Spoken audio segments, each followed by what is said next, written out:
Everyone, আজকে মা বাড়িতে বানাচ্ছে ইলিশ মাছের বিরিয়ানি।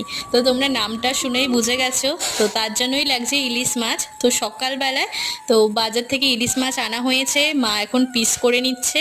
আর চলো, ইলিশ মাছের জন্য আর তোমাদের সঙ্গে পুরো রেসিপিটা শেয়ার করলাম না, তোমাদেরকে জাস্ট দেখিয়ে দিলাম। ওপর থেকে ধনেপাতা আর বেরেস্তা দিয়ে এখন যাবে দমে। তো দম থেকে নামানোর পরে তোমাদেরকে ফাইনালি লুকটা দেখাচ্ছে। এই যে দেখো, অসাধারণ দেখতে হয়েছে। প্রায় আধ ঘন্টার মতো ছিল দমে, আর এখন মা প্লেটে সার্ভ করলো। তো তোমাদের কেমন লাগলো আজকের বিরিয়ানিটা অবশ্যই বলবে, ইলিশ বিরিয়ানি।